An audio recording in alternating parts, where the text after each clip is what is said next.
Bonjour, bienvenue au salon Studyrama Grande École. Je reçois Stéphanie Leclerc, directrice promotion, admission et concours du pôle Léonard de Vinci, dont avec une école de management, l'EMLV en particulier, mais d'autres écoles également. Bonjour Stéphanie, quelle est l'offre de formation globale du pôle Léonard de Vinci ? Bonjour, le pôle Léonard de Vinci rassemble sur un même campus, ce qui est assez unique en France, 3 écoles. Donc une école d'ingénieurs qui s'appelle Les Sylves, une école de management et de commerce qui s'appelle l'EMLV et une école du web et du design interactif qui s'appelle l'IIM. Et la particularité de ce pôle, c'est que ces 3 écoles travaillent ensemble. Donc les étudiants au quotidien travaillent ensemble, ont 20% de cours en commun et travaillent sur des semaines transversales sur des projets en commun, comme par exemple construire la ville de demain. Et donc tout comme en entreprise, ingénieurs, managers et designers travaillent ensemble sur des projets. Et on se trouve à Paris La Défense.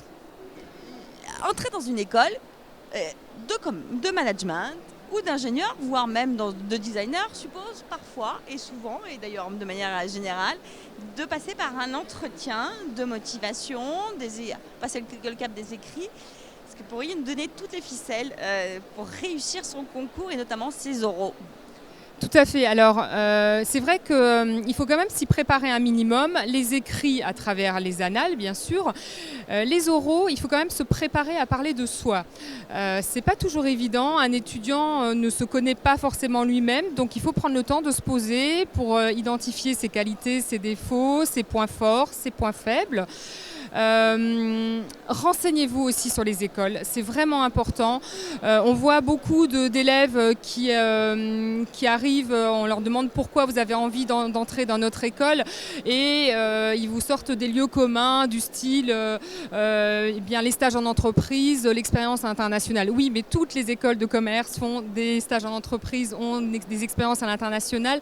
Donc identifiez vraiment ce qui fait la valeur ajoutée de l'école dans laquelle vous vous présentez. Ensuite, on sait que vous êtes souvent stressé, mais montrez quand même de l'enthousiasme, montrez que vous avez vraiment envie d'entrer dans cette école et montrer de l'énergie à y entrer. Ensuite, c'est vrai que c'est important quand même de se tenir informé de l'actualité internationale. Une business school, vous allez travailler dans un monde très international. Donc, il faut être capable de citer au moins 3 événements de l'actualité internationale des 6 derniers mois. Ça peut être aussi c'est pas forcément des événements, on va dire, lambda.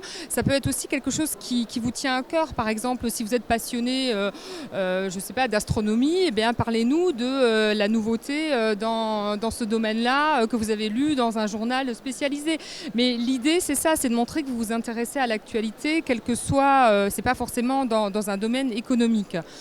Peut-être dernière chose aussi, des écoles vont vous demander de nous parler de projets que vous avez été amenés à réaliser.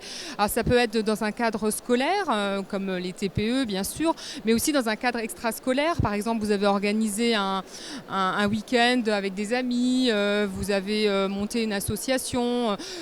Donc là, on va voir un petit peu comment finalement vous êtes structuré pour monter ce projet et l'organiser, le suivre, et comment vous êtes capable de travailler en équipe. Pour assurer les terminales, parce que quand on est en terminale, on n'a pas un CV très détaillé, pas beaucoup d'expérience professionnelle, donc en fait, on peut tirer de son expérience personnelle, même associative, sportive, etc., le meilleur de soi-même, des jobs étudiants, par exemple, un job chez McDo. Tout à fait, au contraire, tout ce qui va montrer votre dynamisme, votre intérêt pour votre goût pour le travail en fait, c'est quand même c'est important, mais ça peut être même du babysitting, il faut penser à le dire. J'avais récemment reçu donc une étudiante qui nous a fait un entretien très, très sympathique et à la fin on lui demande si elle a un point à ajouter en particulier et elle me dit oui, je suis dans les championnats de gymnastique de ma région et je lui dis mais c'est très important. Et pourquoi ne pas en avoir parlé plus tôt ? Elle me dit mais je ne voyais pas le lien avec les écoles de commerce. Donc je lui dis évidemment, mais ça donne des indications quand même très précieuses sur votre personnalité. Donc c'est vrai que c'est pour ça qu'il faut à un moment donné prendre du recul et se dire qui je suis, qu'est-ce que je vais mettre en avant dans cet exercice qui n'est pas facile. Et surtout parler aussi avec les élèves avant de passer votre entretien. Vous serez toujours accueillis par des élèves, donc posez-leur toutes vos questions. Et gardez à l'esprit que les jurys sont là pour vous écouter, pour vous connaître avec bienveillance. Donc encore une fois, on n'est pas là pour vous déstabiliser, on n'est pas là pour essayer de vous déstabiliser. Au contraire, on veut voir la personne authentique en vous et donc soyez vous-même mais avec motivation et énergie. Stéphanie Leclerc, merci pour ces précieux conseils.